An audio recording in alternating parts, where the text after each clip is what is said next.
आदिल दोस्तों नमस्कार। आप सबका स्वागत है। आज लंदन से लाइव कर रहा हूं मैं। भारत से आए हुए 2 दिन हो गए हैं। 25 दिन की यात्रा रही भारत की। यादगार यात्रा रही। मैं समझता हूं मेरी जिंदगी का बेस्ट पीरियड था जो मैंने भारत में गुजारा है। लेकिन जैसे कहते हैं ना कि every good thing has an and, तो इसी तरह ये अब खत्म हुआ।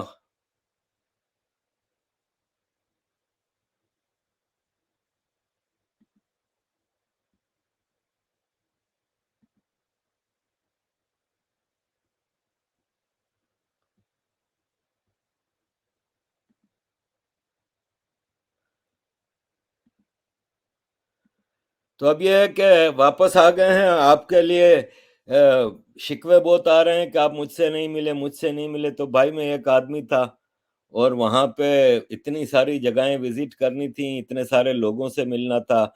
मैं वीडियो भी वहाँ पे नहीं बना सका। आखिरी 10 दिन के बाद आज मैंने एक वीडियो लगाई है।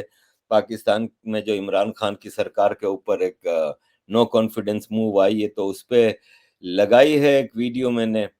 उधर से इसलिए नहीं बना सका कि मेरे पास चॉइस थी कि या तो मैं वीडियो बनाता, घंटा उसमें लगता, फिर एडिटिंग करो, अपलोडिंग करो, तो मेरे पास इतना टाइम होता नहीं था। सुबह अर्ली मॉर्निंग उठ के मैं निकल पड़ता था। काफी लोगों से मिलना होता था, काफी जगहों पे जाना होता था। मैं 23 दिन 25 दिन इंडिया का ट्रिप रहा, जिसमें 2 दिन आने जाने के लगा लें तो 23 दिन के ट्रिप में मैंने तकरीबन 9-10 दिन तो दिल्ली में ही गुजारे हैं। और वो सारे लोगों से मिलने मिलाने में कटे। इसके अलावा जो टाइम था वो उसमें मैंने 13-14 मुख्तलिफ टाउन्स, गांव, शहर विजिट किए। लखनऊ किया, अयोध्या किया, मथुरा किया, दिल्ली था, फिर गुजरात में राजकोट, अहमदाबाद, आजक, बाटवा, जूनागढ़, फिर राजस्थान में जयपुर,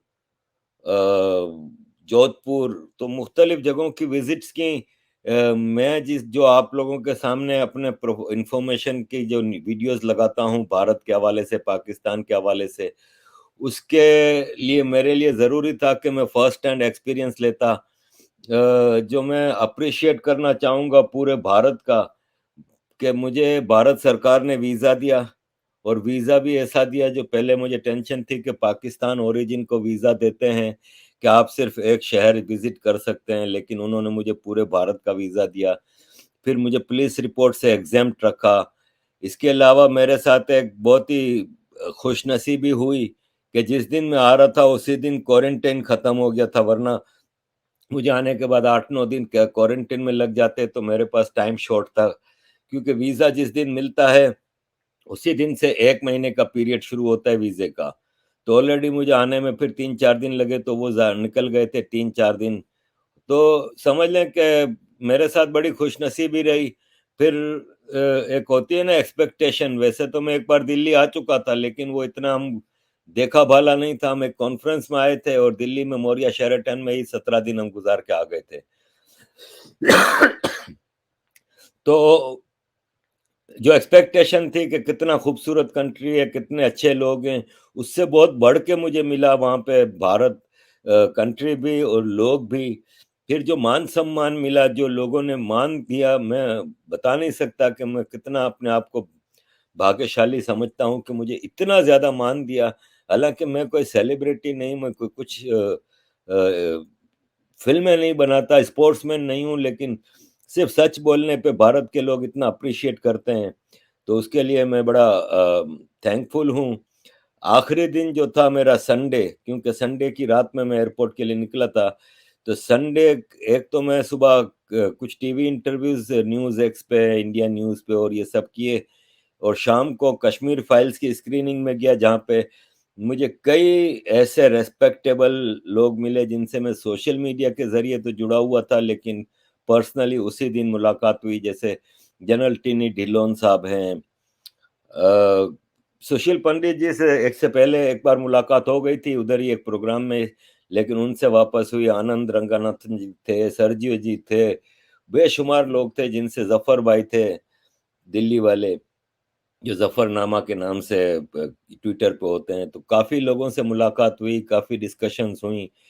कई चीज़ों का पता चला जो कि आपको सोशल मीडिया पे रहते हुए या फ़ोन पे लोग इतना खुल के नहीं बताते। जैसे जयपुर में मेरे बहुत ही मोहतरम दोस्त और मेरे होस्ट भी थे, डॉक्टर ओमेंद्रा रत्नू जी, जिनकी एक बड़ी स्ट्रॉन्ग स्टडी है हिस्ट्री पे, इंडिया की हिस्ट्री पे, राजपूत और मुस्लिम इन्वेडर्स के खिलाफ राजपूत रेजिस्टेंस के ऊपर। इसके अलावा जे आहूजा भाई हैं जो कि वहाँ पे पाकिस्तान से आए हुए हिंदू माइनॉरिटी के लोग जो वहाँ से अपनी जान, इज्जत, माल, बेटियां बचा के भारत पहुंचे हैं, उनके लिए वो बहुत बड़ा काम करते हैं। उनके साथ बड़ा अच्छे इंटरेक्शन रहे, कई चीज़ों का पता चला। फिर गुजरात मेरा इमोशनल ट्रिप था क्योंकि वो मेरे पुरखों की ज़मीन है, वहाँ पे पुरखों के गांव आजक की आपने एक छोटी सी वीडियो देखी। मैं तफसील से आजक के हवाले से पूरा एक प्रोग्राम लगाऊंगा। बाटवा जहाँ पे मेरी वालदा पैदा हुई थी, मेरी माँ पैदा हुई थी, वहाँ का मैं पूरा प्रोग्राम रखूंगा। मेरे पास मैंने चीज़ें बड़ी रिकॉर्ड की हैं, मैं आपके साथ शेयर करूंगा। कल पाकिस्तान में जूनागढ़ के जो नवाब थे, नवाब जहांगीर खान जी, एक अल्कोहलिक आदमी, उसने कल वापस बयान दिया है कि Junagadh will be Pakistan and this and that. और तो मैं जूनागढ़ के अंदर भी पूरा विजिट करके आया हूँ, एक एक जगह मैंने वहाँ पे देखी है। और कई मैं ऐसी चीजें आपके सामने रखूंगा जो आपकी भी आंखें खोलेंगी कि वहाँ पे क्या दादागिरियां करते रहे हैं ये सो कॉल्ड मुस्लिम्स। इसके अलावा यूपी का बड़ा जबरदस्त ट्रिप रहा। मथुरा में मैं बांके बिहारी और मथुरा दोनों जगहों पे मैं गया। वहां पे मैंने अपनी आंखों से वो दीवार देखी जो एक ही दीवार है मस्जिद की और कृष्ण जन्मभूमि की, जो कि बड़ा हॉरिफिक है। उस पे मैं एक प्रोग्राम करूंगा। इसके अलावा मैं अयोध्या गया, अयोध्या वाज वंडरफुल। राम जी की जो दर्शन हुए वो बड़े जबरदस्त थे। वहां पे मैंने देखा हजारों आदमी दर्शन के लिए आए हुए थे। और काफी वहां पे भी मुझे चीजें समझने में आसानी लगी। और किस तरह एक मतलब इन्वेडर्स ने वहां पे राम जन्मभूमि के ऊपर जो मस्जिद बनाई थी, किस तरह करेक्शन ऑफ हिस्ट्री रही। सरयू नदी पे मेरी एक डिस्कशन रही है पुष्कर अवस्थी जी के साथ, वो बड़ी इंटरेस्टिंग है, वो भी मैं आपके साथ शेयर करूंगा। ऐसी कई चीजें हैं जो मैं आपके साथ शेयर करूंगा आगे चीज प्रोग्रामों में। अभी ये है कि मैं इंडिया के ट्रिप के हवाले से आपके साथ तो ज़ाहिर है प्रोग्राम करता रहूंगा, लेकिन ये मैं समझता हूँ कि आपके सामने अब मैं सवाल जवाब की तरफ आता हूँ। अ, कश्मीर, जय हिंद सर। योर ये करण श्रृंगारपुरे कह रहे हैं कि जय Hind sir, your thoughts about the upcoming movie Kashmir files. देखिए, मैं कश्मीर फाइल्स मूवी देखने गया था। और मैं 94 95 में जब जिनीवा पहली बार गया था यूनाइटेड नेशंस के सेशन में, तो वहाँ पे प्रोफेसर काशीनाथ पंडिता जी मिले थे मुझे। वो पंडितों का केस लेके आते थे उधर। और तब से मैं ये समझता था कि मैं बहुत कुछ जानता हूँ कश्मीरी पंडितों के ऊपर जो जुल्म हुआ है जो। और मैं हर साल में थोड़ी बहुत स्टडी होती थी, लेकिन इस फिल्म ने मेरी मुझे शौक में डाल दिया। क्योंकि सबसे बड़ी बात यह है कि विवेक अग्निहोत्री जी ने हमें बताया कि उनके पास सारे सबूत मौजूद हैं। एक एक चीज जो इन्होंने फिल्म में दी है वो फैक्ट्स हैं। और सारे सबूत हमारे पास मौजूद हैं, जिसने जो अदालत खटखटानी है खटखटा ले। और ऑलरेडी कई लोगों ने अदालतों के दरवाजे खटखटाए और आज सुबह ही मुंबई हाई कोर्ट का बयान फैसला आया है कि कोई रोक नहीं सकता इस फिल्म को। इस फिल्म को रोकने की बहुत कोशिश हो रही है, लेकिन फैक्ट्स हैं वेरी। देखो, आपको you need nerves of steel to watch this film. मैं खुद 2 बार रो पड़ा फिल्म के दौरान। क्योंकि आपको जब पता हो ना, एक तो आप फिल्म देखते हैं फिक्शन होती है तो आपको पता है सारा ड्रामा है। लेकिन जब आपको पता हो कि ये फैक्ट्स हैं और ये हुए हैं, ये वाले अत्याचार हुए हैं, तो फिर आपको आपके अंदर से झंझोड़ देती है वो फिल्म। ये फिल्म मस्ट देखने वाली फिल्म है। और खास तौर पे देखें, ऐसी फिल्म को हम प्रमोट करेंगे ना, तो आगे फिर सच्चाई बोलने की लोगों में हिम्मत आएगी।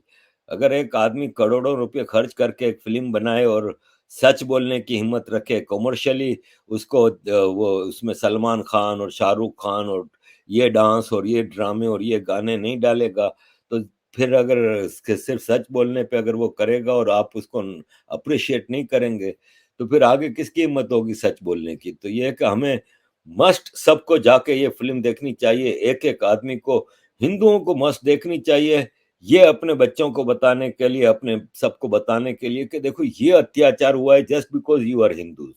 और मुसलमानों को मस्त देखनी चाहिए, इंडिया के मुसलमानों को, कि आपके नाम पे ये जुल्म किया गया है, मुसलमानों के नाम पे ये जुल्म किया गया है, तो आपकी आंखें खुलनी चाहिए कि आपके नाम पे क्या क्या अत्याचार होते हैं। और फिर इन कम्युनल लीडर्स का आप जाके गिरेबान पकड़ें और पूछें इनसे कि भाई साहब क्यों इतना अत्याचार किया। Ankit Ahuja ji, what are your opinions on Friday blast in Peshawar? देखें, पाकिस्तान में पिछले एक हफ्ते में फ्राइडे से लेकर अब तक बुध तक 5 दिन में 3 धमाके हुए हैं, कोयटा और सिब्बी में भी हुए हैं। तो पाकिस्तान में टीटीपी ने खुल के आतंक मचाया हुआ है। पाकिस्तान इस वक्त तबाही के दहाने पर खड़ा है। और पिशावर में जो हुआ है वो शियाओं के इमाम बारगाह में हुआ है। तो शियाओं का तो जेनोसाइड हो रहा है, और साल में कोई 40-50 धमाके हो जाते हैं शियाओं के ऊपर। तो इसलिए ये कोई नई बात नहीं है, और ये होते रहते हैं पाकिस्तान में।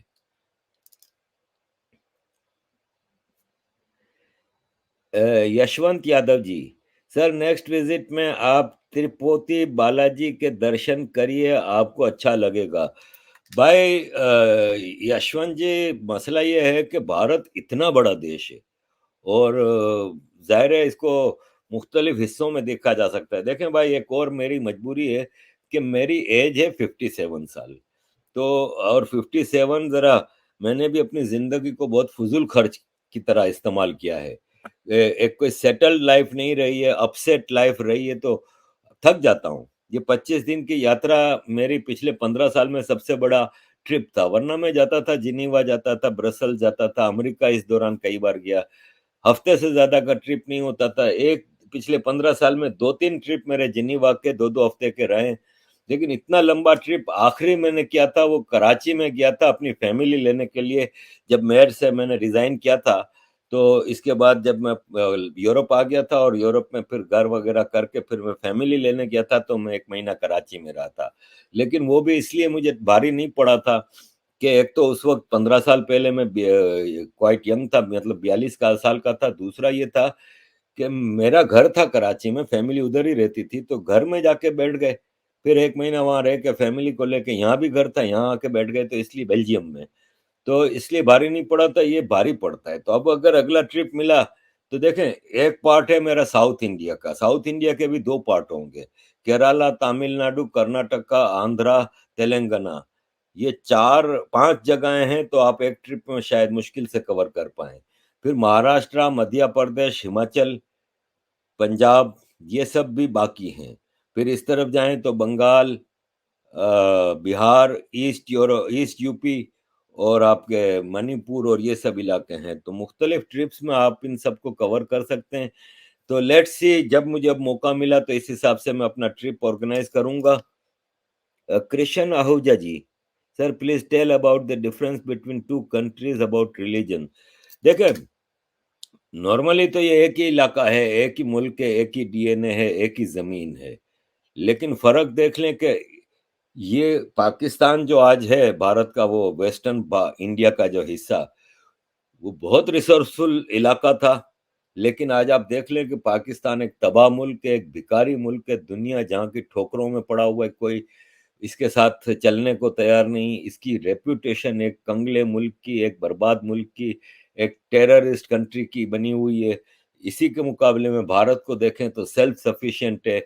ना सिर्फ ये है कि भारत सेल्फ सफिशिएंट है, बल्कि दुनिया जहाँ की मदद करता है, जो हमने इस पैंडेमिक में देखी। और ये सब चीजें हमें बताती है कि अगर नीयत साफ हो और आप एक शरीफ तरीके से गवर्नमेंट चलाएं, तो कितना फर्क आ जाता है। अदरवाइज पाकिस्तान भी 60s तक एक ग्रोइंग इकोनॉमी थी, इंडस्ट्रियलाइजेशन थी, लेकिन मिलिट्री पॉलिटिक्स ने बर्बाद करके रख दिया सारी चीजों को। और पाकिस्तान तबाहशुदा है। दूसरा ये है कि रिलीजन का आपने कहा, तो रिलीजन का कंपैरिजन भी कोई नहीं है कि हिंदुइज्म, सनातन टॉलरेंट मज़हब है, टॉलरेंट धर्म है, कभी किसी के ऊपर इम्पोज़ नहीं करता कोई चीज़, कन्वर्जन की पॉलिसी नहीं करता, सबको जीने का बराबर हक देता है, इवन प्लांट्स, क्लाइमेट, हर चीज़ का ख़्याल रखता है। जबकि बदकिस्मती से मुल्लाओं ने जो इस्लाम का हाल किया है, वो बहुत ही भयानक कर दिया है, और इस्लाम के की वजह से दुनिया में आम आदमी को बड़ी तकलीफ होती है। मसला ये है कि हमारे यहाँ भारत में एक सिक्युलर लोग हैं ना, वो ईश्वर अल्लाह मिल के चलाते हैं। वो कहीं हो नहीं सकता, क्योंकि इस्लाम तो आपको इजाज़त ही नहीं देता कि आप ईश्वर अल्लाह को एक साथ करें। इसी तरह फिर सनातन में भी इसकी कोई गुंजाइश नहीं बचती, इसलिए कि आपको आफ्टर ऑल अल्लाह और इस्लाम कोएग्जिस्टेंट नहीं है, सनातन कोएग्जिस्टेंट है, मिल के सबको चलता है, तो there is two totally different scenario. Mittul Chokshi ji, how did you find Ahmedabad base of Ahmedabad? जाहिर है एक सबसे बड़ा शहर है मेरे गुजरात का, और मैं ज़्यादा अहमदाबाद में घूम फिर नहीं सका, क्योंकि मेरी जब जयपुर से फ्लाइट आई अहमदाबाद, तो हम वहाँ पे 1 घंटा रुक के हम राजकोट की तरफ आ गए थे, और फिर राजकोट से अगले दिन हम आजक और फिर आगे सोमनाथ और सब चीज़ें की। तो और वापसी पे भी मैं 1 रात रुका अहमदाबाद में। तो Ahmedabad is a good city, beautiful city. लोग बहुत प्यारे हैं, लोग बहुत अच्छे हैं, मोहब्बत करने वाले लोग हैं। अ, एक चीज़ मुझे अहमदाबाद में जो मिली ना, जो मैंने रोड्स यूज़ किए ना, वो रोड्स इतने अच्छे नहीं थे जो मुझे कहा गया था मेरे दोस्तों ने कि हम गुजरात में अमेरिका जैसी रोड्स हैं और अमेरिका जैसी सड़कें हैं, तो वो मुझे कहीं मिली नहीं। तो आगे ये है कि दोस्तों ने फिर बताया मुझे वहाँ पे कि बड़ौदा साइड पे और सूरत साइड पे अच्छे रोड्स हैं। ये रोड्स चूँकि मोदी जी जब सीएम थे तो उन्होंने बनाए थे, तो अब उनकी डेट एक्सपायर हो गई है। तो हम भी जहाँ-जहाँ राजकोट के रास्ते पे और जा रहे थे, तो डायवर्जन बहुत आ रहे थे। तो इसकी वजह ये थी कि वो रोड्स अब बन रहे हैं, क्योंकि जो हर रोड की एक एक्सपायरी होती है, तो वो अब मोदी जी जब सीएम थे तब बनाए थे, तो अब उनकी एक्सपायरी हो गई है, तो अब वो रोड बन रहे हैं। तो होपफुली, क्योंकि उससे क्या है कि ट्रैफिक का बड़ा मसला खराब होता है। Overall Ahmedabad was a wonderful place to visit. Shimbhu Dayal ji, sir आपको क्या लगता है कि भारत को रशिया या यूक्रेन के साथ देना चाहिए या नहीं? भाई ये तो बहुत लंबा टॉपिक है, लेकिन मुख्तसरन आपको शॉर्ट में ये बता दूँ कि देखें, यूक्रेन को रशिया से भिड़ाने का टोटल जो काम है ना, वो अमेरिका और यूरोप ने किया, और भिड़ा के अब पीछे हट गए। अब उसको फँसा दिया है रशिया के साथ एक जंग में। वैसे ही आप देख लें जैसे अफ़गानिस्तान का सिनेरियो था। अफ़गानिस्तान में भी इन्होंने, अमेरिका और उसने पूरा मैं इसके बारे में पहले वीडियो में बता चुका हूँ कि पाकिस्तान के ज़रिए वहाँ पे इंसर्जेंसियाँ कराई गईं, जैसे भारत में करते रहते हैं ना, ऐसे ही अफ़गानिस्तान में भुट्टो के दौर में हुआ था ये सब। और इतनी इंसर्जेंसी कराई कि फिर रशियन प्रेसिडेंट को अमेरिका वो अफ़गान प्रेसिडेंट को रशिया से रिक्वेस्ट करनी पड़ी, और फिर रशिया की आर्मी आई, तो अमेरिका और यूरोप ने वहाँ पे प्रॉक्सी वार शुरू कर दी, और खुद सामने आके नहीं लड़े, लड़ाते रहे अफ़गानियों को और पाकिस्तानियों को, और तबाह और बर्बाद करके रख दिया पूरे रीजन को। आज यही सिनेरियो यूक्रेन में है। ये जंग अमेरिका और यूरोप ने शुरू करवाई, और अब पीछे हट गए, और अब ये यूक्रेनियन को मार रहे हैं। रशियन तो यूक्रेनियन अकेले लड़ रहे हैं, और अब ग्लोबल जिहादी जमा कर रहे हैं, जैसे आपके भारत से एक तमिलनाडु के पहुंच गए, यूरोप से जा रहे हैं, पोलैंड से, हंगरी से। तो ये एक गलत जंग शुरू की गई। सिंपल सी बात ये है कि एक आदमी है, मतलब व्लादिमीर पुतिन ने कहा है कि भाई, आपने जब सोवियत यूनियन 91 में खत्म हुआ और यूरोप में एक एग्रीमेंट हुआ था जिसमें ये डिसाइड हुआ था कि नेटो का एक्सपेंशन नहीं होगा और यूरोपियन यूनियन का एक्सपेंशन नहीं होगा, लेकिन ये लगातार एक्सपेंशन करते रहे और पोलैंड, हंगरी जो ईस्ट यूरोप के कंट्री थे वो भी आ गए, फिर एक्स सोवियत रिपब्लिक्स जो थी, लाटविया, लिथुआनिया, एस्टोनिया, इनको भी यूरोपियन यूनियन का हिस्सा बनाया, नेटो का हिस्सा बनाया। अब Ukraine is border of Russia, तो रशिया का पुतिन कहता है कि भाई साहब मैं अमेरिका के बॉर्डर पे मिसाइल लगाने नहीं आया था, अमेरिका इधर आ रहा है और यूक्रेन को अब नेटो में आप ले रहे हो, तो अब मेरी लिमिट पार हो गई है। भारत को बिल्कुल जो पोजीशन है वही रखनी चाहिए, भारत की पोजीशन। भारत को कोई जरूरत नहीं है कि पढ़ाई जंग में हिस्सा बने। भारत एक पीसफुल दोनों कंट्रीज को रहने का कह रहा है, लेकिन Bharat is not becoming part of this war which is very necessary for Bharat.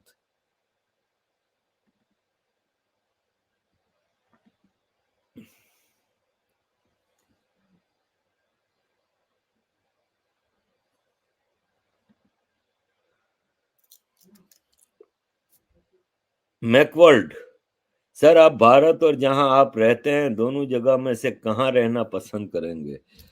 देखें भाई, मैं जब वापस आया ना, तो हमारा यहाँ पे लंदन में एक इंडियंस का ग्रुप है जो हम मिल के सारी एक्टिविटीज करते हैं और भारत की आइडियोलॉजिकल बाउंड्रीज का डिफेंस करते हैं, रीच के नाम से।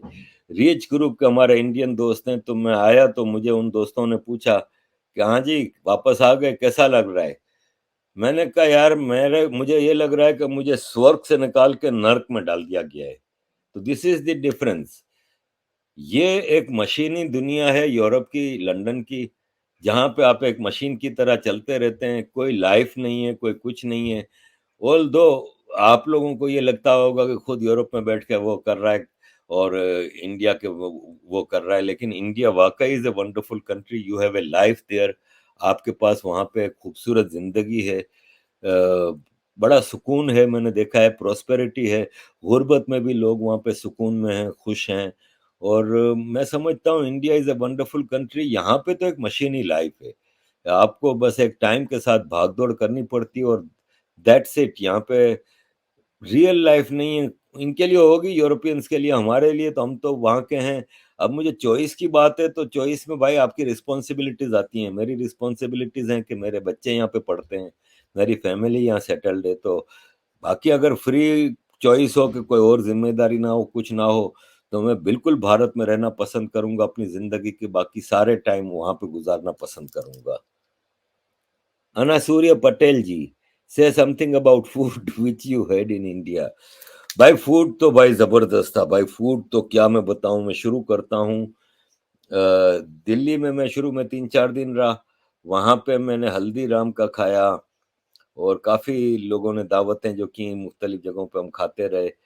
एक बिरयानी खाई थी कनॉट प्लेस पे, बंकन पता नहीं क्या नाम था बिरयानी का, वो खाई, सब जबरदस्त था। अब आते हैं जयपुर। मैं समझता हूँ अगर मुझे 4-5 जो मेरे पार्ट्स रहे इंडिया के, जो उसमें अगर देखा जाए तो मेरा जयपुर का फूड सबसे अच्छा लगा। पहले दिन जे आहूजा जी हैं, मेरे होस्ट थे, उनके घर पे उनकी वाइफ ने, मेरी भाभी ने जो खाना बनाया था, वो टेस्ट अब तक मेरे मुंह पे है, हालांकि अब उसको भी 3 हफ्ते होने को आए। और क्या जबरदस्त खाना था, टोटल वेजिटेरियन। जयपुर में मैंने आखिरी दिन खा ली, स्पेशली डॉक्टर ओमेंद्रा जी ने मेरे लिए नॉन वेज खाना घर में बनवा के खिलवाया था।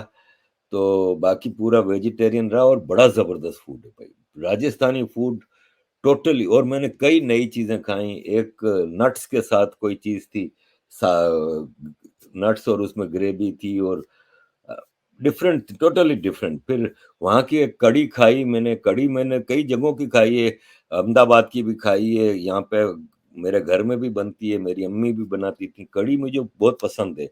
लेकिन वो जो मैंने कड़ी खाई वो कर्नल कर्नल रोहित जी RDX ने मुझे एक रेस्टोरेंट में खिलाई थी।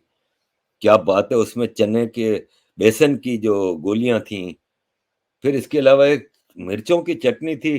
पूरे इंडिया के ट्रिप में वो चटनी वॉज द बेस्ट। खाली आप मकई की रोटी थी और चटनी, बाकी भी चीजें थी, लेकिन उस चटनी के साथ आप 15 रोटी खा सकते हो, ऐसी चटनी थी। फुल मेरा पेट भर गया, लेकिन मेरा दिल नहीं भर रहा था। और एक मिर्ची पकोड़ा था जो कि डबल रोटी में रख के खाते थे।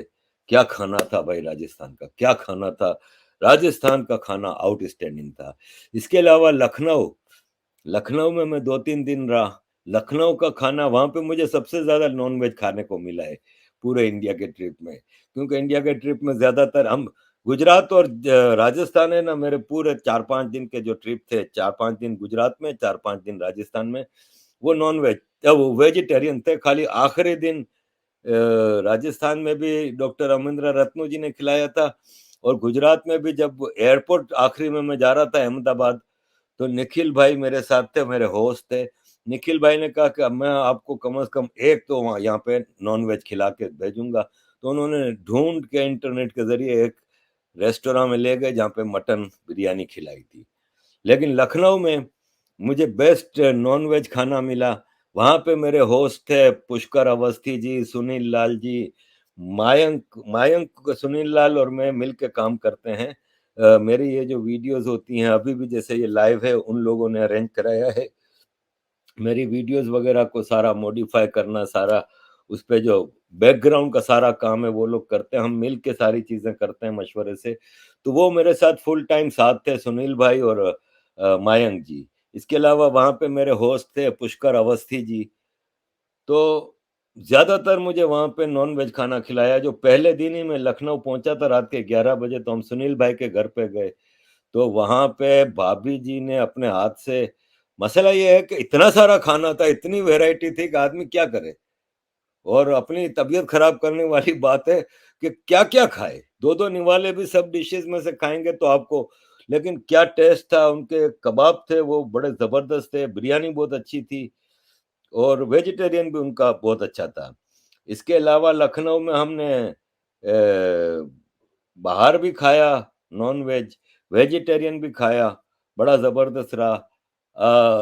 लंगर में मैंने खाया दिल्ली में रकाबगंज गुरुद्वारा साहब में। बड़ा टेस्टी लंगर था वो, उन्होंने जो वेजिटेरियन खाना दिया था। इसके अलावा अयोध्या में हमने खाया, मथुरा में जो वेजिटेरियन खाया, वंडरफुल सारा खाना ज़बरदस्त था। अयोध्या जाते वक़्त हम रास्ते में एक अयोध्या से थोड़ा, बल्कि अयोध्या में घुसने के बाद ही एक रेस्टोरेंट में रुके थे, और वहाँ का जो वेजिटेरियन खाना था, खाना वाज़ ओवरऑल वंडरफुल। मेरी फैमिली अगर मेरे से गुस्से में है कि हमें इंडिया क्यों नहीं ले गए, तो मेनली खाने की वजह से, कि खुद चटखोरे सारे खा-खा के आ गए, हमारा क्या होगा? तो हम उनका ये हुआ कि वो दिल्ली में एक राजेंद्र का ढाबा है। फिर वहाँ से आखिरी दिन मैंने राजेंद्र के ढाबे से कुछ खाने लेके इनके लिए आया, तो ज़रा मैं मुँह दिखाने जैसा हुआ। तो खाना ज़बरदस्त था। Anshul Pandey ji, how was your visit to Somnath visit? देखें अंशुल जी, सोमनाथ का जो था ना, वो मन्नत होती है एक आदमी की, कि कोई मन्नत मान लेता है कि मैं ये काम करूँगा। तो कई साल पहले मैंने ये मन्नत की थी कि मैं सोमनाथ जी के पास जाऊँगा, बिल्कुल वहाँ पे अपना माथा टेकने जाऊँगा, और गया मैं। वहाँ पे अंदर चूँकि वीडियो फ़ोटोग्राफ़ी की इजाज़त नहीं, तो हमने बाहर से कुछ फ़ोटोग्राफ्स बनाए थे, लेकिन बड़ा स्पिरिचुअल रहा मेरा वो भी, सोमनाथ जी का विज़िट भी। फिर मुझे वहाँ पे एक साहब मिल गए थे, वो वहाँ पे सोमनाथ मंदिर की एडमिनिस्ट्रेशन में ही होते हैं, पुजारियों की उसमें।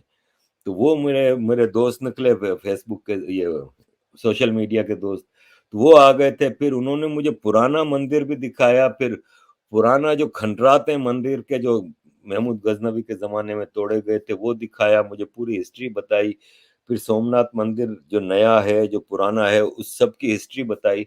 It was a wonderful spiritual feeling. बस एक चीज़ की फ़ील हुई, फ़ील क्या कह सकते हैं, वो भी उनकी भी मजबूरी है, वहाँ के जो एडमिनिस्ट्रेशन है, कि वहाँ पे आपको रुकने का मौका नहीं मिलता। अब आप कई सालों के इंतज़ार के बाद सोमनाथ में जाते हैं, तो वो कहते हैं आगे बढ़ो, आगे बढ़ो, आगे बढ़ो। लेकिन ज़ाहिर है इतनी पब्लिक होती है, तो उनकी भी मजबूरी है कि पब्लिक को आगे बढ़ने का कहते हैं। तो सोमनाथ जी में बड़ा ज़बरदस्त रहा हमारा, अंदर हमने पूरा दर्शन किए, और मैंने वहाँ पे माफ़ी माँगी, जो मुसलमानों की तरफ से वहाँ कुछ कुछ हुआ था, और अपने पुरखों के लिए शांति माँगी कि भई हमारे पुरखों का मंदिर रहा है, और जिस जगह खड़ा हूँ मैं, मुझे ये महसूस होता रहा कि मेरे पुरखों ने भी यहाँ पे पूजा की थी। तो सोमनाथ वाज़ ए वंडरफुल, और मैं खुशनसीब हूँ इस हवाले से भी कि मैंने एक ही ट्रिप में सोमनाथ जी, फिर जयपुर में माता जी का दर्शन किया, फिर जूनागढ़ में माँ अम्बा जी का पहाड़ी पे जाके मंदिर में दर्शन किया, फिर अयोध्या, मथुरा, तो it was a wonderful gift for me. RP Jain, New Delhi. Arif साहब भाई, आदाब अर्ज, it was great meeting you, I miss your love and affection, look forward sincerely to host you in Delhi whenever you visit. जी जैन साहब, आपके साथ बड़ा अच्छा वक्त गुजरा। आपकी मोहब्बत, आपकी शफकत, आपका प्यार बहुत ही मतलब कीमती था मेरे लिए। मैं मशकूर हूँ, आपने जो मुझे जगह जगह लखनऊ में भी फोन करके आपने मुझे जगहों का बताया कि यहाँ की भेलपूरी खाओ, यहाँ का चाट खाओ, यहाँ की मिठाई खाओ। आपने मेरे लिए रबड़ी का बंदोबस्त किया जो कि अभी तक हम लोग खा रहे हैं यहाँ पे दिल्ली में। और आपने कई जगहों पे मेरा बड़ा साथ दिया, बड़ी मदद की। Thank you for that sir.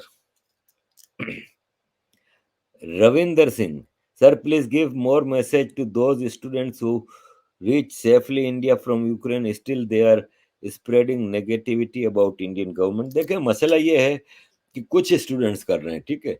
अब मसला उनका ये है कि आप उनके जो एक सिक्युलर या एक लेफ्ट इकोसिस्टम के लोग हैं, वो इनके जहन बने हुए हैं। उन्होंने गवर्नमेंट उनको आसमान से तारे तोड़ के भी लाके देंगे तो उन्होंने वो कहेंगे कि यार ये ताड़ा का कोना टूट गया है, ये ऐसा है, ये गवर्नमेंट ऐसी है वैसी है, ये इनका काम है, ये करते रहेंगे। इनके लिए बेहतर होता कि अगर वो वहीं जंग में बैठे रहते ना, तो इनको पता चलता। लेकिन बहरहाल इस गवर्नमेंट ने ऑनेस्टली सिंसियरली इन सबके साथ जो किया है, तो ये है कि अफसोस ही होता है, लेकिन इनका जहन आप कुछ चेंज नहीं कर सकते। मैं बार बार एक ही चीज भारत में भी लोगों को कहता रहा हूँ, हर जगह कहूंगा कि you should appreciate that you are Indian. आपको इसलिए कदर नहीं कि आप इंडिया में पैदा हुए हैं, इंडियन पैदा हुए हैं। हमें पूछे ना, हमें अंदाजा होता है कि हम पाकिस्तान में पैदा होके अपने आप को कितना बदकिस्मत समझते हैं कि हम भारत में पैदा नहीं हुए। आपको ब्लेसिंग है कि आप इंडिया में पैदा हुए हैं, भारत आपका देश है। मेरे मानने से मेरा देश है, ठीक है, लेकिन आफ्टर ऑल मैं वहाँ पे पैदा नहीं हुआ। मेरे rights as an Indian born की तरह नहीं हो सकते, लेकिन आप लोग खुशकिस्मत हो कि आप इंडियन हो। Satyam Karde ji, sir do you think it general Ghafoor will be futures? नहीं नहीं नहीं नहीं नहीं, गफूरे की औकात नहीं है।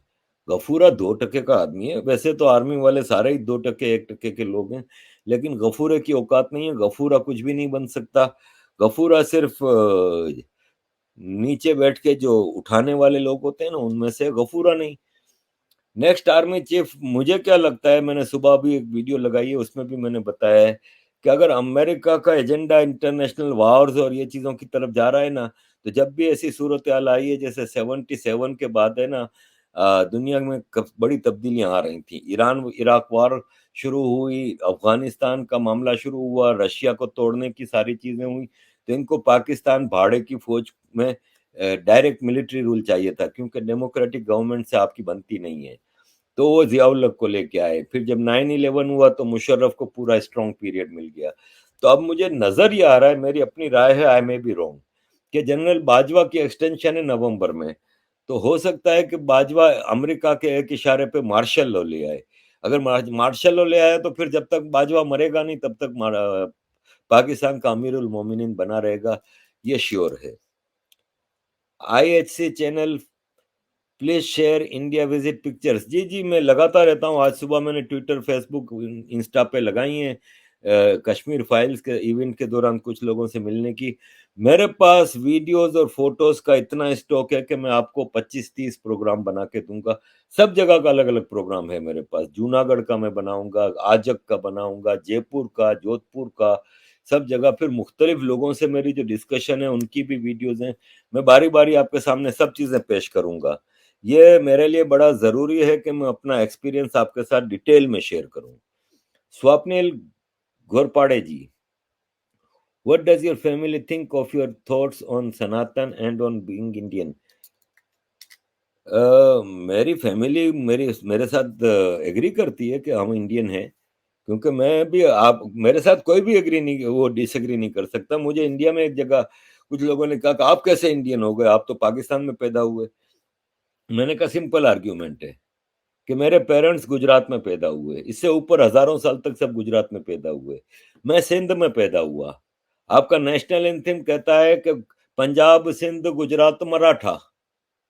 तो आपका नेशनल एंथम जब सिंध को भी ऑन करता है, गुजरात को भी, तो भाई साहब मैं फिर कौन हूँ? इंडियन नहीं हूँ क्या? मैं सिंध में पैदा हुआ, मेरे पुरखों के सारे लोग गुजरात में पैदा हुए, तो हम इंडियन है। दूसरा, अगर मैंने जिंदगी के पहले 20 साल पाकिस्तान में गुजार लिए या बदकिस्मती से वहां पैदा हो गया, तो वो हजारों साल का डीएनए खत्म हो जाता है क्या? तो यही मेरी फैमिली मेरे आर्ग्यूमेंट पे एग्री करती है। बाकी सनातन के हवाले से भी जो मैं आर्ग्यूमेंट्स देता हूँ, तो खाली फैमिली नहीं, मैं दुनिया में हर जगह को चैलेंज करता रहता हूँ ना, तो या तो मुझे करेक्ट कर लो अगर मैं गलत हूं तो मैंने डिटेल में बताई है और आगे भी बताता रहूंगा कि what is Sanatan for me and Sanatan for humanity. ये सब मुझे मेरे आर्ग्यूमेंट्स पे मैं वो करता हूँ, किसी को बाय फोर्स तो नहीं करता। तो एग्री करते हैं बिल्कुल, फैमिली हो या मेरे दोस्त हो सारे। शुभा मधुकारी जी, सर आप पुणे नहीं आए। भाई देखें, मेरा एक ट्रिप पूरा बनेगा महाराष्ट्र और मध्य प्रदेश। ये दो बड़ी जगहें हैं जिनको मैं डिटेल में विजिट करना चाह रहा हूँ। मध्य प्रदेश में उज्जैन है, ग्वालियर है, भोपाल है, कई जगहें हैं। इसी तरह महाराष्ट्र इतना बड़ा है, खाली मुंबई आपको 15-20 दिन चाहिए। फिर पुणे है, नागपुर है, कोल्हापुर है, कई जगहें हैं। तो महाराष्ट्र के लिए तो स्पेशल ट्रिप बनता है ना।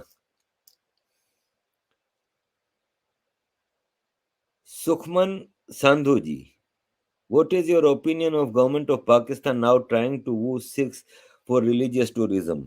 देखिए, कोशिश तो कर रही है, लेकिन इस वक्त पाकिस्तान के ऊपर बड़ी कमबख्ती आई हुई है। पाकिस्तान सिखों का उभार तो रही है, लेकिन पाकिस्तान में अपना बलोचिस्तान वालों ने, आपको पता है कि आर्मी की नाक में दम करके रखा है। 12 बलोच कर्मचारी जाके 195 फौजियों को इनके हेड ऑफिस में घर में घुस के मारना किसको कहते हैं? ये है। तो एक तरफ बलूचिस्तान ने वो किया हुआ है, दूसरी तरफ टीटीपी ने रोज धमाके कर रही है कि 5 दिन में 3 धमाके कर चुकी है, पिशावर, कोयटा, सिब्बी। तो पाकिस्तान की इस वक्त अपनी हालत खराब है। सिखों को भड़का जरूर रहे हैं, लेकिन कुछ हो नहीं सकता। भाई मैं अभी जैसे इंडिया गया था Delhi is right on the border ना, हरियाणा और पंजाब के। मुझे तो कहीं कोई सिखों के हवाले से कोई ऐसी मूवमेंट नजर नहीं आई, या सिखों के ऊपर कोई पूरे भारत में से लेजिस्लेशन में लेके आए, कॉमन लाइफ में, जनरल लाइफ में से लेके आए जो डिस्क्रिमिनेशन होता हो। तो जब ग्राउंड पे कोई कौम के साथ डिस्क्रिमिनेशन ना हो ना, तो इसको आप कितना भी भड़का लें, उनके लिए कोई वो आर्ग्यूमेंट या कोई बेस नहीं बनती आजादी की मूवमेंट के लिए। हर्षिल मेहता जी, सर आपको आपका गुजरात कैसा लगा? गुजरात तो भाई मेरे लिए इमोशनली एक अटैचमेंट है मेरी। मुझे गुजरात ऐसा ही लगा जैसे मेरी माँ की गोद है। कई जगहों पे मुझे, अच्छा, गुजरात में जाके मैंने अपना बचपन का दौर मुझे रिवाइव हुआ, क्योंकि वहाँ पे ज़ाहिर गुजराती ज़बान, हमारी मेमनी ज़बान गुजराती की ही एक डायलेक्ट कह लें या वो ब्रांच कह लें। तो कई अल्फाज ऐसे आए जो बचपन में हम घरों में बोलते थे, फिर ज़ाहिर है हमारी मेमनी भी उर्दू मिक्स होते होते होते होते बिल्कुल अब उर्दू जैसी हो गई थी। तो जैसे एक दुकान में गया तो ये पजामा पहनते हैं ना, उसको हम गुजरात मेमनी में इजार बोलते हैं। तो वो दुकान वाले ने इजार कहा ना, तो मैंने कहा रही ये तो मैंने बड़े सालों बाद सुना। ऐसे पत्थर को पाणू कहते हैं। तो उसने कहा कि ये पाणे पड़े हैं, तो मेरे को ये रिवाइव हुआ, तो मुझे जगह जगह अपनी ओरिजिन याद आई। फिर मैं, मेरा ख्याल है 25-30 साल बाद देसी कमोड पे टॉयलेट में गया आजक में, तो वो बचपन याद आया कि बचपन भी हम देसी कमोड पे जाते थे। तो गुजरात अपना है, अपना लगा। सर इंडियन पंजाबी से लव करते हैं वेस्ट पंजाबी पंजाब को, पाकिस्तानी पंजाब दिमाग से यूज करते हैं ईस्ट पंजाब को। बस वो में बिग डॉलर्स में बिक गए हैं और हम इमोशनली उनके साथ थे। भाई ये है, भारत के लोग ऑनेस्ट हैं, और भारत के लोग हैं ना, चाहे वो पंजाब से हो, कहीं से भी हो, वो सच्चे दिल से खुलूस के साथ पाकिस्तान के लोगों के साथ वो मिलते हैं। लेकिन उनको पता नहीं कि इनके पीठ में छुरे मिलेंगे। आप हिस्ट्री उठा के देख लें, सेलिब्रिटीज को आपने वहां दावत दी, नुसरत, राहत फतेह अली खान आ रहा है, तो आतिफ असलम आ रहा है, तो अली जफर आ रहा है। आपने इतने सारे पाकिस्तानी आर्टिस्टों को मौका दिया, फिर क्रिकेट जब आईपीएल शुरू हुई तो पहली आईपीएल में कोई 13-14 पाकिस्तानी थे। बिल्कुल एंड तक वसीम अकरम कोच बना रहा। लेकिन नतीजा क्या निकला? अजमल कसब आया, इसके बाद भी पाकिस्तान की प्रॉक्सियाँ चलती रहीं। उड़ी और पुलवामा अभी ज़्यादा पुराना नहीं है। तो फिर भारत के मुखलिसी, भारत की जो ऑनेस्टी, साफ दिली से पाकिस्तानियों से मोहब्बत है ना, उसका हमेशा वहाँ से बड़ा गंदा जवाब मिला है। थर्ड आई सर, सनातन सर, अयोध्या आकर कैसा लगा आपको? मेरा घर अयोध्या है। भाई अयोध्या तो बिल्कुल ही पाक साफ एक जगह है, एक बड़ी सेक्रेट प्लेस है। आपको वहां पे ऑटोमेटिक फील होता है कि आप भगवान राम जी के दरबार में आए हैं। मैं हिंदू धर्म में, सनातन में अगर अपने आप को सबसे ज़्यादा किसी के करीब समझता हूँ, तो मैं श्री राम जी के करीब अपने आप को समझता हूँ। मुझे अक्सर मेरे हिंदू दोस्त हैं, जो करीब के दोस्त हैं, जो लंदन में भी रहते हैं, वो मुझे राम भक्त कहते हैं, क्योंकि मैं अपने आप को राम जी के बड़ा करीब समझता हूँ। और फिर उनके दरबार में जाके, उनके इलाके में जाके, जन्मभूमि पे जाके बड़ा आनंद मिला, बड़ा सुकून मिला। सरयू नदी पे मैं तकरीबन 1 डेढ़ घंटा रहा। मुझे बड़ा आनंद मिला। यहीं से भगवान राम वनवास की तरफ गए थे। और मतलब मैं बता नहीं सकता उन फीलिंग्स को मैं आपके सामने क्या वो करूं। फिर वहां पे कंस्ट्रक्शन जो मैं देख रहा था, तो एक हिस्टोरिकल मिस्टेक को करेक्ट करने की तरफ जा रही है। ये सरकार को मैं अप्रिशिएट करूंगा। और खाली सरकार नहीं, उसमें प्राइवेट लोग बहुत ज्यादा इन्वॉल्व हैं। उन लोगों को मैं जो अपने अपने तौर पे इसको बनाने की कोशिश कर रहे हैं। बड़ा जबरदस्त तजुर्बा रहा श्री राम जी के इलाके में। अयोध्या, मुझे शुरू से सोमनाथ और अयोध्या 2 जगह का बहुत वो था, लेकिन जाके बड़ा आनंद मिला। सोमनाथ शिव जी का स्थान है, तो मैं हिंदू धर्म में शिव जी से ज़रा डरता हूँ, क्योंकि शिव जी की पर्सनैलिटी जो है, वो काफ़ी स्ट्रॉन्ग है और काफ़ी मतलब थोड़ा वो आता है, आपको घबराहट होती है। लेकिन राम जी बड़े मीठे हैं, बड़े ठंडे हैं, तो राम जी के मैं बड़ा अपने आप को करीब समझता हूँ। करण कुमार, अरे पाकिस्तान रिच हिंदूज़ पीपल से आर पाकिस्तान रिच हिंदू। देखिए बात दरअसल ये है कि मेरी जोधपुर, जयपुर में कई हिंदुओं से जो पाकिस्तान से माइग्रेट करके आए हैं, उनसे मुलाकात हुई। तो उसमें कई सेटल्ड थे। एक आदमी की 10 दुकानें थी सिंध में।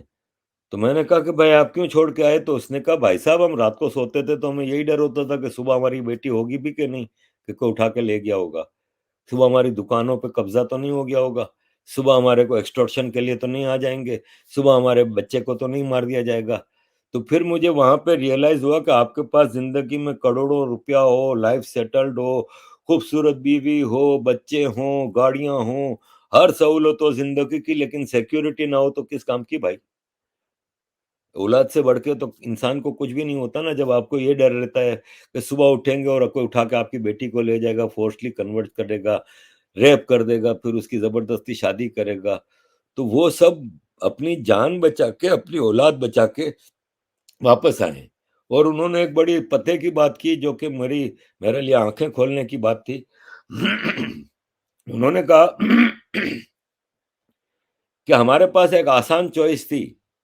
हम वहाँ पे कलमा पढ़ लेते, ला इलाहा इल्लल्लाह मुहम्मदुर रसूलुल्लाह, मुसलमान हो जाते, हम फर्स्ट क्लास सिटीज़न हो जाते, हमें पूरी सिक्योरिटी मिल जाती। लेकिन हमने ये सब कुर्बानी सिर्फ़ धर्म बचाने के लिए की है।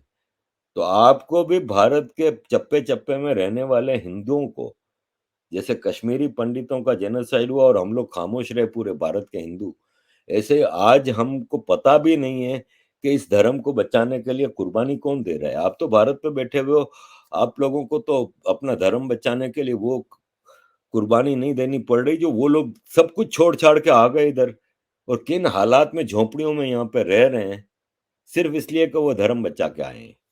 तो we should appreciate it. Rich हिंदुओं का भी वही हाल है जो गरीब हिंदुओं का है। ये भी सर, देवभूमि उत्तराखंड कब आएँगे?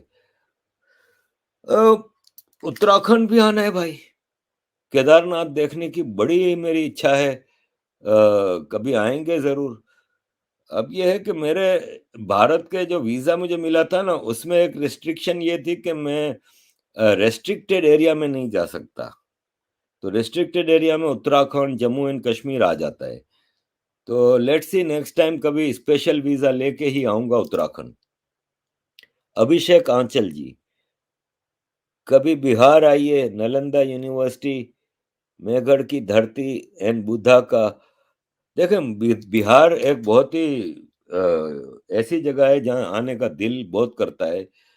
वहाँ पे बुद्ध गया, नालंदा, ये सब जगहें देखने की हैं। Very rich state, rich in a sense history, के दुनिया में जब स्कूल नहीं होते थे तो बिहार में यूनिवर्सिटियाँ होती थी। और पूरी दुनिया में उस वक़्त जितनी किताबें थी तो अकेले बिहार की नालंदा यूनिवर्सिटी में मिलियंस ऑफ बुक्स थी। तो very sacred place to visit. मैंने बताया कि मैं किसी दिन ईस्टर्न इंडिया का विज़िट करूँगा, जिसमें ईस्टर्न पार्ट ऑफ यूपी मेरा रह गया, बनारस, प्रयागराज और इस तरह के एरिया, इस तरह बिहार है, बंगाल है, तो hopefully one day I will make a trip to east India. Solution क्या है सर? थर्ड आई पूछते हैं। इस ईस्ट और वेस्ट पंजाब में प्लीज़ एक्सप्लेन। सॉल्यूशन यही है, जो मैं बार-बार अपने टीवी इंटरव्यूज़ में भी कहा, मैं तो ओपनली करता हूँ बात। पाकिस्तान के 4 हिस्से कर दें। पाकिस्तान का जो पंजाब है ना, वो पूरे फसाद की जड़ है। और पंजाब खेलता है सिंध और बलूचिस्तान के पैसे पे, क्योंकि पंजाब के पास खुद कुछ भी नहीं है, गंदुम उगाता है और कुछ नहीं होता पंजाब में। जबकि सारा आर्मी के ऊपर, प्रॉक्सी वार्स के ऊपर, टेररिज्म के ऊपर जो पैसा है, वो रिसोर्सफुल प्रोविंसेस बलूचिस्तान और सिंध के यूज़ करता है।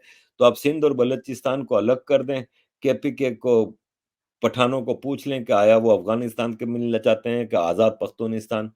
पंजाब लैंडलॉक हो जाएगा, पंजाब मोहताज हो जाएगा, पंजाब बैठ के फिर चाटता रहेगा अपने मिसाइलों को, बमों को, और मोहताज हो जाएगा ना, तो फिर अपने शेख बहादुर हैं ना जो ईस्ट पंजाब के, वो काफ़ी हैं पाकिस्तान के कन्वर्टेड पंजाबियों के लिए। शर्मिली शिंदे, सर इलेक्शन के बारे में बताइए। इलेक्शन के बारे में कल आपको पता चल जाएगा। सुबह उठ के टीवी के सामने बैठ जाइएगा। मेरी अपनी रीडिंग में यूपी में आखिरी मेरा ट्रिप रहा था यूपी का, उसमें मैं जितने लोगों से मिला, ज़्यादातर क्या, तकरीबन सभी ने कहा कि योगी जी ही जीतेंगे। अब मार्जिन है, कोई 325 कह रहा था, 300 कह रहा था, कोई 280 कह रहा था, लेकिन बहुत अच्छे मार्जिन से विक्ट्री नज़र आती है योगी जी की। उत्तराखंड में भी नज़र आ रहा है कि BJP will be single largest seat party, Goa में भी और मणिपुर में भी। पंजाब का अभी क्लियर वो नहीं आ रहा। एग्जिट पोल्स वगैरह पे तो आप ट्रस्ट कर नहीं सकते। 2017 के इलेक्शन में, 2019 के इलेक्शन में एग्जिट पोल क्या कहते रहे और रिजल्ट क्या है आपको भी पता है।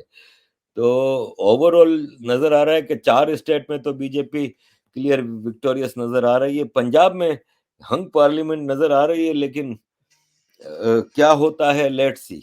कल पता चल जाएगा, आपको ज़्यादा वेट नहीं करना पड़ेगा। सुरेश चंद्र जी, सर आप मेजर गौरव आर्या जी से मिले कि नहीं?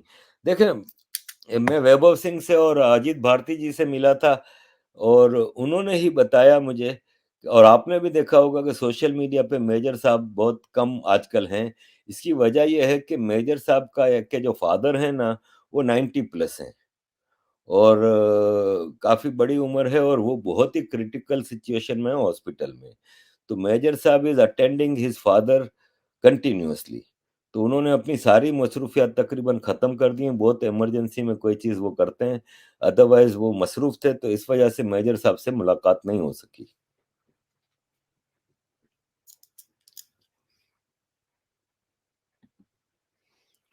हेमा सिंह जी, हैं?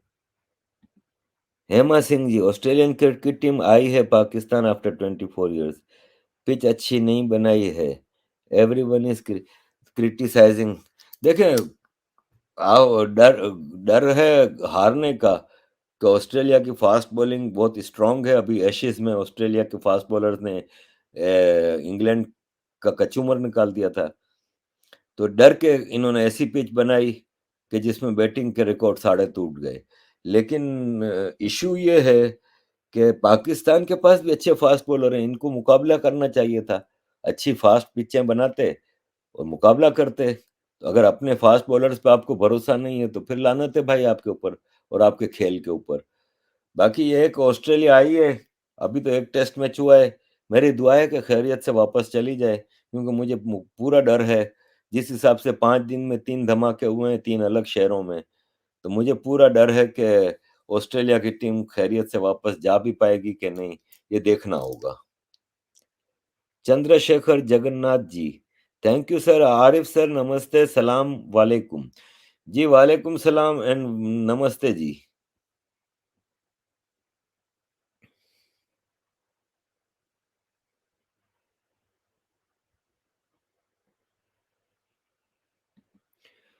आय के सिन्हा जी, सर आप इंडियन सिटीजनशिप के लिए अप्लाई क्यों नहीं करते?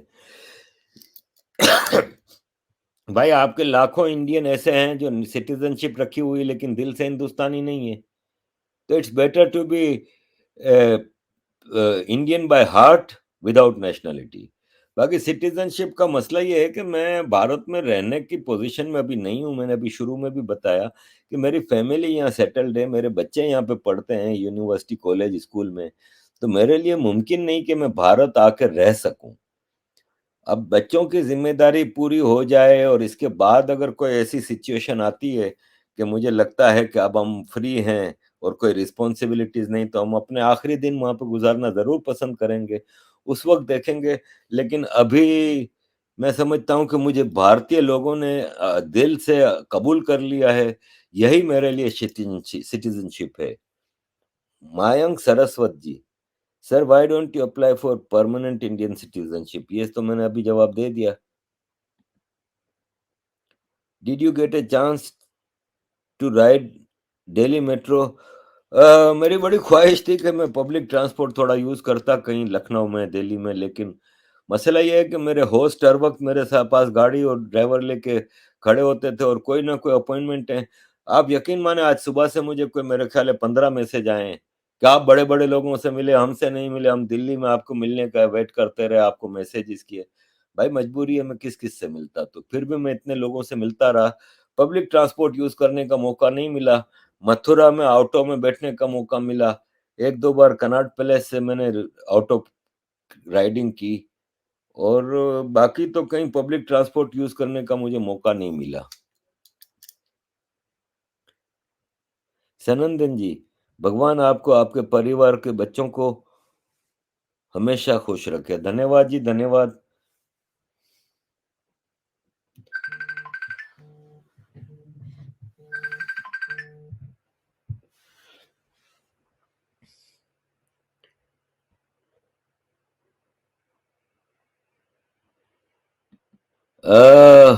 ऐसी sir, did you visit Jama Masjid new Delhi? देखिए मैं विजिट तो करना चाहता था देखने के लिए, लेकिन मसला ये है कि अलीगढ़ भी मैं जाना चाहता था, लेकिन फिर मुझे मशवरा ये दिया गया कि अलीगढ़ में सारे मुसलमान स्टूडेंट्स होंगे और अंदर फिर आपकी सिक्योरिटी के इश्यूज आ जाएंगे। इसी तरह जामा मस्जिद में मेरे साथ कोई सिक्योरिटी सिक्योरिटी इन सेंस कि मेरे साथ कोई सरकार की तरफ से सिक्योरिटी नहीं थी। मेरे ही अपने हमदर्द, मेरे दोस्त जो मेरे साथ चलते थे, वही मुझे हर जगह सिक्योर रखते थे, मेरे साथ ही होते थे। मुझे अकेला कहीं नहीं छोड़ते थे, तो फिर वो मस्जिद में आ नहीं सकते थे। तो एक सिक्योरिटी इशू बन जाता और मैं एक वीज़ा पे आया था। मैं ऐसा कोई काम नहीं करना चाहता था जिससे मेरी वजह से भारत में कोई ऐसा मामला हो। इसीलिए मैंने वहाँ वीडियोज़ भी कम बनाई, इश्यूज़ पे वीडियोज़ नहीं बनाई और पब्लिक लाइफ़ में भी मैंने ऐसी कोई बात नहीं की जिससे वहाँ पे मामला खराब हो। भगत सिंह 27 सितंबर, पुष्पेंद्र कुलशेखर जी से मीटिंग कैसी रही? भाई बहुत ज़बरदस्त, मेरे गुरु हैं वो, मैं उनसे बहुत सीखता रहता हूँ और इस ट्रिप में भी उनके साथ कई ज़बरदस्त मौके रहे जिससे मैं उनसे काफ़ी चीज़ें सीखी हैं। और एक अफ़सोस ये रहा कि पुष्पेंद्र जी के साथ मैं ज़्यादा डिटेल में बैठ के नहीं सीख सका। मेरी ख्वाहिश थी कि कई घंटों उनके पास बैठता। प्रिय भारता सिन्हा जी, आप फिर से आएंगे इंडिया? महर्षि के आने से धरती पवित्र हो जाती है, आपके आने से हमारी। भाई शर्मिंदा ना करें, वो पवित्र धरती पे मुझे पाँव रखने का मौका मिला, ये मेरे लिए सौभाग्य की बात है। मैं अपने आप को बड़ा बड़ा ही खुशकिस्मत समझता हूँ। It was an honour to be in India. और भारत मेरा देश है और बिल्कुल आऊँगा, जब आने की मौका मिलेगा मैं 1 मिनट नहीं पीछे हटूँगा भारत आने से। किरण जैन जी, आरिफ भाई नमस्कार, ग्वालियर आपका वेट कर रहा है और ज़रूर आइए। ग्वालियर के करीब से मैं गुज़रा था, करीब से तो नहीं लेकिन बहरहाल कोई कुछ रास्ते में बोर्ड नज़र आया था जब हम मथुरा जा रहे थे, तो मथुरा से फिर हम लखनऊ की तरफ जब ड्राइव की, तो Gwalior was quite in a range. Gwalior, Jhansi, Madhya Pradesh में तो कई जगह हैं, झांसी चलें यूपी का है लेकिन मध्य प्रदेश में कई जगह हैं। मैं आपको बताऊँ कि मैं हिस्ट्री का, मैनकाइंड हिस्ट्री का पहला आदमी हूँ, जो आगरा गया और ताजमहल नहीं गया। क्योंकि आगरा में मेरे पास 2 घंटे थे। उस 2 घंटे में मुझे या तो कुछ लोगों से मिलना था या ताजमहल, मेरे पास चॉइस थी।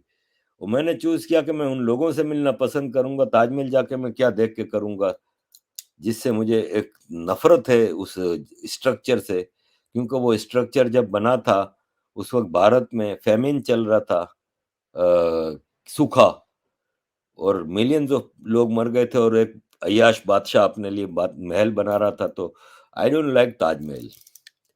और ग्वालियर कभी आऊँगा, हिस्टोरिकल जगह है, मुझे बड़ा देखने का दिल करता है। प्रशांत मोधा जी,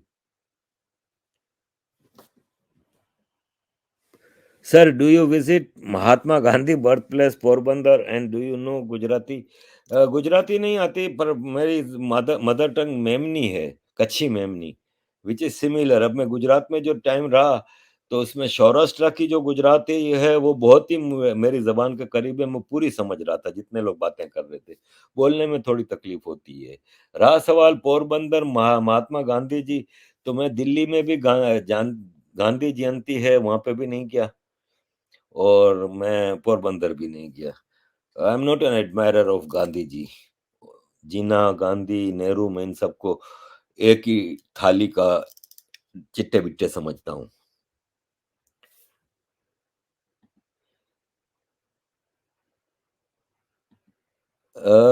विकास त्यागी जी, प्रणाम and love to one of my favourite guru, please visit में अगली विज़िट में हमें भी दर्शन देहरादून, उत्तराखंड, देवभूमि।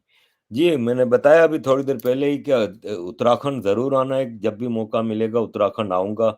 और केदारनाथ मेरी फ़ेवरेट जगहों में से एक है। जब मौका मिला मैं ज़रूर आऊँगा उत्तराखंड। वेरी फ़ेवरेट प्लेस है मेरी। मुझे ज़रूर दिल कर रहा है देखने का। सुंदर मलिक जी, आरिफ सर आपको एहसास नहीं कि हम इंडियन आपको कितना प्यार करते हैं। अच्छा, मुझे एहसास इतना नहीं था पहले, लेकिन इंडिया आके जब मैंने मोहब्बत देखी तो मुझे और ज़्यादा एनकरेजमेंट मिली कि मैं और सच बोलूँगा। क्योंकि ये सिर्फ़ मेरे सच बोलने की वजह से मुझे इतना मान, इतना प्यार, इतना सम्मान दिया है भारतीय परिवार ने। तो मुझे और एनकरेजमेंट मिली है, मोटिवेशन मिली है कि मैं अ और सच बोलूँ और आपके सामने हमेशा सच बोलने की ताकत रखूँ। ये डर भी लगता है कि कहीं कोई ऐसी चीज़ ना हो जाए कि जिससे वो मेरे लोग नाराज़ हो जाएँ। लेकिन I will keep doing what I am doing और सिर्फ़ सच बोलूँगा। कुछ लोगों को बुरा भी लगता है, कुछ को अच्छा भी लगता है, लेकिन सच ये है कि ऐसी चीज़ है सच कि वो बोलना चाहिए, भले कड़वा कितना भी हो लेकिन वही अच्छा होता है।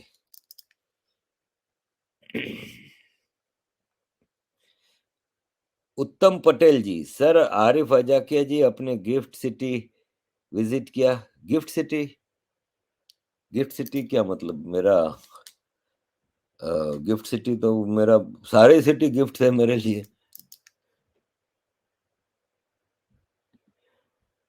Rohan Shetty ji, Arif sir, you remind me of my grandfather. He was just like you. Love you, Arif sir. Thank you very much जी। चलिए, मुझे अंकल अंकल तो लोग बोलते थे, आज ग्रैंडफ़ादर भी बोलने वाले आ गए। मेरा ख़्याल है मैं इतना बूढ़ा तो हो गया हूँ। अगर मैंने 35 साल की उम्र में शादी की थी, इसलिए अभी तक दादा नहीं बना। अगर 25 साल की उम्र में शादी होती तो दादा-नाना बन चुका होता। लेकिन thank you for making me grandfather भाई। सौरभ जी, सर गुजरात में और ख़ासकर सौराष्ट्र रीजन में आपके विलेज का एक्सपीरियंस कैसा रहा? देखें, मेरे लिए आजक विजिट एक बहुत ही इमोशनल विजिट थी। और जब मैं उस मट्टी पे उतरा, तो मैं उधर ही ज़मीन पे झुक गया। मेरा उठने का दिल नहीं कर रहा था। मैंने आजक में हर वो चीज़ की जो मुझे गाँव वालों ने कहा कि कर, ये यहाँ की रिवायत है। जैसे एक दरख्त था जिसमें यूँ लकड़ी का वो नीचे ज़मीन के साथ सुराख जैसा बना हुआ था, तो आप ज़मीन पे लेट के उसके नीचे से गुज़रने का मैंने बड़ी कोशिश की, लेकिन मैंने कोशिश की और मैं पूरा लेट के उधर वो किया। मुझे उन्होंने घोड़ी पे बिठाया, मैं घोड़ी पे बैठा। मुझे स्कूटरों पे लेके पूरा घुमाया, खेतों में ले गए। मैंने वहाँ बाल कटवाए, क्योंकि मैं चाहता था कि मेरे शरीर के कुछ हिस्से उस मट्टी में शामिल हो जाएँ। मैंने वहाँ पे मस्जिद में नमाज़ पढ़ी, क्योंकि मुझे पता था कि मेरे पिताजी ने वहाँ पे पहली नमाज़ पढ़ी होगी, दादा ने पढ़ी होगी, पुरखों ने पढ़ी होगी। ये ओनली मस्जिद थी जो मैंने पूरे इंडिया ट्रिप में विज़िट की। मैं वहाँ पे कब्रिस्तानों में गया, मैं वहाँ पे 3 मंदिर हैं, तीनों में गया। वहाँ के पुजारी जी ने मुझे वो पहनाया और जो मेरा मान-सम्मान किया, वहाँ का प्रसाद दिया, वो सब मैंने वहाँ पे पान खाए, मैंने क्या नहीं किया। मैंने रात गुज़ारी मच्छरों में वहाँ पे, खेतों में ज़ाहिर है रहते हैं, तो मैंने खेतों में पीछे बने हुए टॉयलेट्स में रात में उठ के टॉयलेट करने जाता था। हर चीज़ की मैंने जो वहाँ पे मैं कर सकता था, वहाँ का ऑथेंटिक खाना खाया, बाजरेनी रोटलो खाया और हर चीज़ की मैंने। आजक वाज़ अ वंडरफुल ट्रिप। और आजक के लोगों ने जो मुझे मोहब्बत दी, जो मान-सम्मान दिया, it was a wonderful. Ramesh Nayak ji, मौलवी माइंडसेट कैसे चेंज होगा सर? कोई नहीं होगा ना भाई चेंज। ये कहाँ से चेंज होंगे? भई आप ये देखें कि जागीरदार होता है, उसका माइंडसेट चेंज कर सकते हैं? नहीं कर सकते। इसी तरह ये मौलवी हैं, ये इनकी चौधराहट है ना भाई। ठेकेदार बने हुए हैं धर्म के, तो ज़ाहिर है उस फिर मज़हब के ठेकेदार हैं, तो फिर आम मुसलमानों के भी ठेकेदार हैं। तो उनकी मेंटालिटी आप चेंज नहीं कर सकते। आप इनको रोक सकते हैं खाली। Kedar Deshpande ji, according to you what are the 3 best and worst things about India? The best thing about India is people. India के लोग बहुत अच्छे हैं। इंडिया के लोग ऑनेस्ट हैं। आप दुबई में चले जाएँ, किसी भी अरब से जाके पूछ लें, तो इंडियन प्रेफ़र करेगा पाकिस्तानी के मुकाबले में, क्योंकि उसको पता है कि इंडियन 100% अपनी सर्विसेज़ देता है ऑनेस्टली, ऐंगी-पैंकी नहीं करेगा। इंडिया वाले ऑनेस्ट हैं, किसी के साथ भी बात करते वक़्त सच्चाई से वो करते हैं। ठीक है, अच्छे-बुरे लोग होते हैं, बहुत कम में बुरे होंगे, लेकिन मेजॉरिटी इंडियन जो हैं बहुत अच्छे लोग हैं। लोग मुझे बहुत अच्छे लगे। दूसरा, खाना वहाँ का बहुत अच्छा है, हर इलाके का अपना खाना है और हर इलाके का खाना मुझे बहुत अच्छा लगा। इंडिया में फेस्टिवल्स बहुत अच्छे हैं। मैं शिवरात्रि में उधर था। बाकी होली आ रही है 2 हफ्ते बाद, तो हम लंदन में दोस्त लोग सब मिलके मनाएँगे। दिवाली है, महाशिवरात्रि है, नवरात्रि है, एक से एक फेस्टिवल्स हैं। India is a country of taste, colour and festivals. 3 बुरी चीज़, ट्रैफ़िक मुझे बहुत बुरा लगा। ड्राइविंग सेंस बिल्कुल नहीं है, सॉरी टू से, आपको बुरा लगे तो लगे, लेकिन मुझे इंडिया में जहाँ-जहाँ मैं गया हूँ, ड्राइविंग बिल्कुल जंगलियों की तरह भाई, इस तरह नहीं होता। पहला इंप्रेशन कोई भी एयरपोर्ट से निकल के आपके मुल्क में आता है, तो आपकी सिविक सेंस का पता ही ड्राइविंग से चलता है। तो ड्राइविंग बहुत बुरी है वहाँ पे। कोई ड्राइविंग सही नहीं करता। हॉर्न बजाते रहो, अभी तक कान में टी, टी, टी, टी, क्योंकि हमें यहाँ पे हॉर्न सुनने को नहीं मिलता। तो वो हॉर्न का बड़ा मसला है। बाकी 2 बुरी चीज़ें इंडिया की मैं ढूँढूँगा, अभी तक तो मुझे कोई मिली नहीं, मिलेंगी तो मैं आपको बता दूँगा। सुधांशु पानीग्राही जी, Sir, what the difference between India and Pakistan? Whether India development matches your expectation? Uh, comparison तो कुछ नहीं है, ठीक है? पाकिस्तान, इंडिया, मैंने अभी शुरू में एक सवाल के जवाब में इसका सारा बता दिया था कि एक ही धरती थी दोनों, लेकिन आज पाकिस्तान का क्या हाल है, इंडिया का क्या हाल है। डेवलपमेंट देखें, मसला ये है कि कुछ शॉर्टकमिंग्स हैं। क्या है कि एक तो 135 करोड़ का देश है। इतने बड़े देश को मैनेज करना, फिर वहाँ पे मुख्तलिफ स्टेट्स में मुख्तलिफ लोगों की हुकूमतें हैं। अब एक मिसाल है, तेलंगाना के चीफ मिनिस्टर साहब हैं, वो भी तलवारें लेके बैठे होते हैं। बंगाल की चीफ मिनिस्टर साहिबा हैं, वो तलवार लेके बैठी होती हैं। आज फडणवीस साहब को महाराष्ट्र गवर्नमेंट ने अरेस्ट कर दिया। तो एक तो भारत में जो पॉलिटिक्स है ना, जो पॉलिटिशियन, अभी मुझे किसी ने सवाल किया था 3 बुरी चीज़ें, इसमें दूसरे नंबर पे पॉलिटिशियंस रख लें। वो एक दूसरे के विरोध में देश विरोध कर देते हैं। अब मोदी विरोध में इस वक़्त सब भारत विरोध करे जा रहे हैं। तो ये बड़ी गलत चीज़ है। तो आपका डेवलपमेंट का जो पेस है ना, वो जो होना चाहिए वो इसलिए भी कम हो जाता है कि कई स्टेट गवर्नमेंट्स है ना, वो जानबूझ के रोड़े अटकाते हैं, कई कामों में। जैसे कि आपने डेवलपमेंट की बात की, तो वैसे ही 70 साल से आपका इतना 65 साल से इतना कोई ख़ास डेवलपमेंट नहीं हुआ था। अब जाके 2014-15 से एक लीडरशिप ऐसी आई है, जिसकी जेब में जगह नहीं है पैसे रखने की। उसने जेब ही नहीं बनाई अपने कपड़ों में। तो पहली बार ऐसी कोई लीडरशिप आई है यूपी में भी और सेंटर में भी, जिसने के डेवलपमेंट पे ध्यान दिया, उसके कोई एक्सेस बैगेज नहीं है उसकी कमर पे। इसलिए वो आगे चल रहे हैं, तो उनको उस बुनियाद पे भी करप्ट लोग हैं ना, जो रोकने की कोशिश करते हैं। तो रोड़े अटकाए जाते हैं, लेकिन डेवलपमेंट की वो स्पीड है नहीं करंटली जो होनी चाहिए, although it's doing very much. आपके यहाँ बड़े-बड़े एक्सप्रेसवे बन रहे हैं, बड़े-बड़े हाईवेज़ बन रहे हैं, एयरपोर्ट्स बन रहे हैं, डिफेंस प्रोडक्ट्स में तेज़ी आ रही है, लोकली सारी प्रोडक्ट्स हो रही हैं। आज से 15 साल पहले लोकली कुछ भी प्रोडक्ट्स नहीं होता था, एक गोली भी बाहर से मँगवाते थे, हेलमेट और बुलेट प्रूफ जैकेट भी बाहर से मँगवाते थे, आज सब मुल्क में बन रहा है। फिर आपका इंडस्ट्रियलाइज़ेशन हो रहा है, बड़े-बड़े स्पोर्ट्स सेंटर्स और फ़िल्म इंडस्ट्रियाँ और ये सब कायम हो रही हैं मुख्तलिफ इलाकों में। खाली पहले बॉलीवुड की तरफ तवज्जो होती थी, आज कई जगहों पे फ़िल्म इंडस्ट्री डेवलप हो रही है। आपकी नेवी, आपकी आर्मी की प्रोडक्ट्स अच्छी हो रही हैं, मेडिकल साइंस में आपके देश में बड़ी तरक्की हो रही है। तो ये सब चीज़ें हैं डेवलपमेंट की तरफ। दादा भयंकर, मज़हब से अल्लाह से जुड़े हैं, रूह से राम संग, ज़मीनी मोहब्बत हिंदुस्तान से है और आशियाना पूरे जहाँ तक। हाँ भाई, आपने सही असेसमेंट किया है मेरे बारे में दादाजी।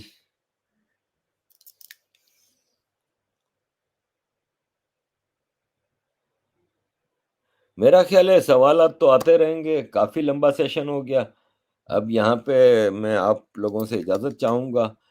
कल मेरी 2 वीडियो मैं आज रात को बनाऊँगा आपके लिए। एक यूक्रेन और रशिया के ऊपर है, जो मेरा असेसमेंट, मैं काफ़ी अरसे से इसको स्टडी कर रहा हूँ, लेकिन मैं लाया नहीं आपके सामने वीडियो। और दूसरा मेरा है कश्मीर फाइल्स के हवाले से, उसकी इम्पोर्टेंस आपको बतानी है, मैंने उसमें क्या देखा और क्यों ज़रूरी है ये देखना। फिर आपको रोज़ मैं कोशिश करूँगा कि अपने इंडिया के एक्सपीरियंस के हवाले से एक-एक इलाके की मुख्तलिफ जो मैंने रिकॉर्डिंग की है, जो मैंने चीज़ें देखी हैं, वो आपके सामने पेश करूँ। तो अज़ीज़ दोस्तों, थैंक यू वेरी मच, आपने टाइम निकाला और आप लोगों के साथ बात करके हमेशा अच्छा लगता है।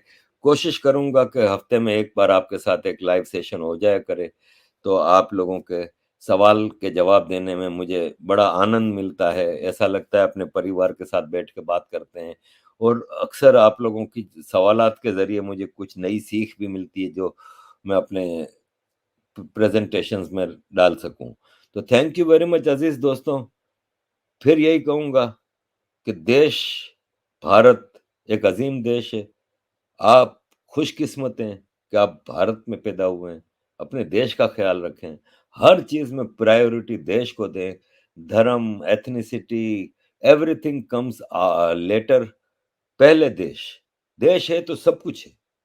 तो ख़्याल रखें अपना, अपने देश का, अपने लोगों का and keep watching my channel. आपकी सपोर्ट पे ही हम चलते हैं। थैंक यू वेरी मच अज़ीज़ दोस्तों। जय हिंद।